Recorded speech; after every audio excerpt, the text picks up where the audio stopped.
BRS హయాంలో జరిగిన కాళేశ్వరం అవినీతి అక్రమాలను ఒక లాజికల్ కంక్లూజన్ తీసుకుని రాకుండా విచారణను సిబిఐకి అప్పగిస్తూ సీఎం రేవంత్ రెడ్డి నిర్ణయం తీసుకున్నారు. రాష్ట్ర ప్రభుత్వమే విచారణ చేపట్టి కేసీఆర్ను అరెస్టు చేసే అవకాశమున్నా రేవంత్ రెడ్డి వదులుకున్నాడు. ఇంతకు రేవంత్ రెడ్డి స్ట్రాటజీ ఏంటి? తెలంగాణకు హఠాత్తుగా సిబిఐను తెర మీదకు తీసుకువచ్చాడా? Let's watch.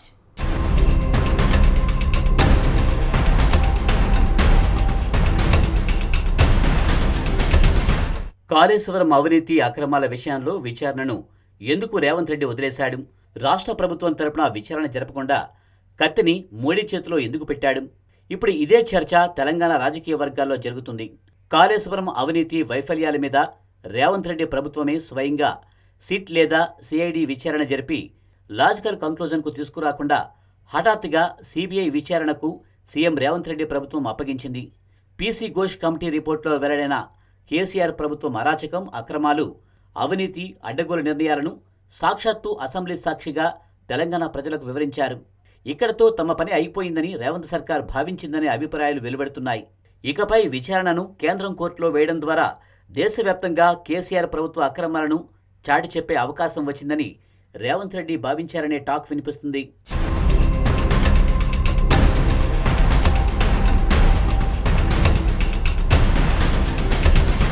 PC Ghosh commission నివేదికలో కూడా క్రిమినల్ చర్యలకు అర్హమైన అనేక లోపాలు, అవకతవకలను గుర్తించింది.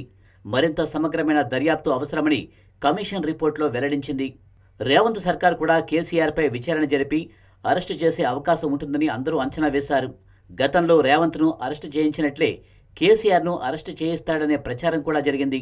రాష్ట్ర ప్రభుత్వ పరిధిలోని వివిధ శాఖల ఉన్నతాధికారులతో ప్రత్యేక దర్యాప్తు బృందాన్ని ఏర్పాటు చేసి విచారణ చేయడం గాని, సిఐడితో సమగ్ర దర్యాప్తునకు గాని ఆదేశిస్తారని అంతా అనుకున్నారు. కానీ సిబిఐను తెర మీదకు తీసుకుని రావడం అందరినీ ఆశ్చర్యపరిచింది. రాష్ట్రానికి చెందిన ఉన్నతాధికారులైతే నిష్పక్షపాతంగా, స్వేచ్ఛగా దర్యాప్తు చేయలేరని కాంగ్రెస్ ప్రభుత్వం భావించిందని, అందుకే సిబిఐ దర్యాప్తునకు ఆదేశించిందనే టాక్ వినిపిస్తుంది.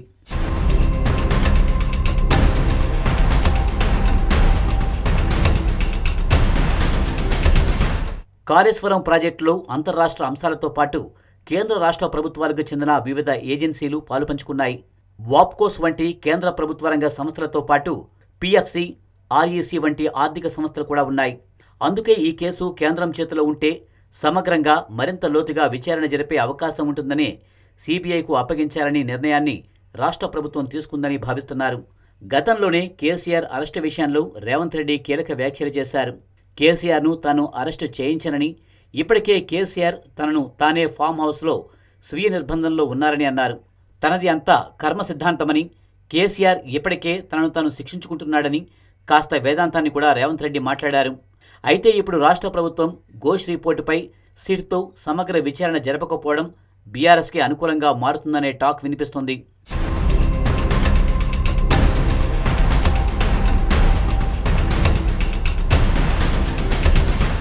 ఘోష్ రిపోర్ట్ తప్పులు తడకని బీఆర్ఎస్ పార్టీ ఎప్పటినుంచో విమర్శిస్తుంది.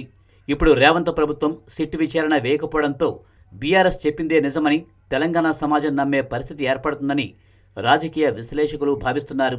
సిట్ విచారణ జరిపి మరిన్ని వాస్తవాలను బయటకు తీసినట్లయితే రేవంత్ రెడ్డికి మరింత క్రెడిబిలిటీ పెరిగేదనే చర్చ జరుగుతుంది.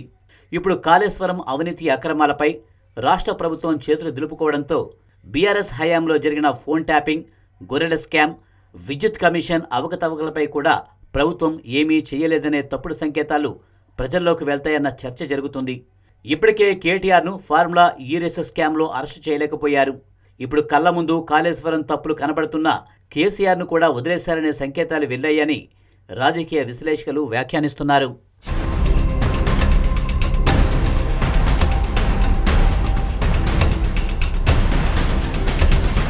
ఇక బీజేపీ ఎప్పటినుంచో కాళేశ్వరం విచారణను సిబిఐకి అప్పగించాలని డిమాండ్ చేస్తుంది. ఈ విచారణ కేంద్ర ప్రభుత్వ పరిధిలోనికి వస్తే కేసీఆర్ను తమ చెప్పు చేతల్లో పెట్టుకోవచ్చునని ఆ పార్టీ భావించింది. ఇప్పుడు రేవంత్ రెడ్డి స్వయంగా సిబిఐకి కేసును అప్పగించాలని నిర్ణయించారు. దీంతో కాళేశ్వరం కథ మొత్తం మోడీ, అమిత్ షా చేతుల్లోకి వెళ్ళిందనే టాక్ వినిపిస్తుంది. దీన్ని ఒక ఆయుధంగా ఉపయోగించుకుని బీఆర్ఎస్ను బీజేపీలో విలీనం చేయాలనే ఒత్తిడి మరింత పెరుగుతుందనే చర్చ జరుగుతుంది. కాళేశ్వరంలో అవినీతి నిజమే అని స్వయంగా కేసీఆర్ కుమార్తె కవిత కూడా వెల్లడించారు. దీంతో ఈ కేసు ఇప్పట్లో తేలేలా లేదనే టాక్ వినిపిస్తుంది.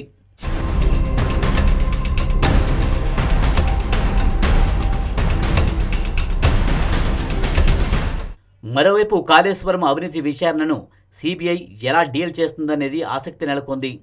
రేవంత్ రెడ్డి కావాలనే ఈ కేసును కేంద్రం చేతిలో పెట్టారనే టాక్ వినిపిస్తోంది. ఒకవేళ ఈ విచారణను సీరియస్గా తీసుకుంటే కేసీఆర్ అరెస్టు కావడం ఖాయం. కానీ కేంద్రం అరెస్టు చేయించిందని రేవంత్ రెడ్డి తన చేతులు దులుపుకుంటారు.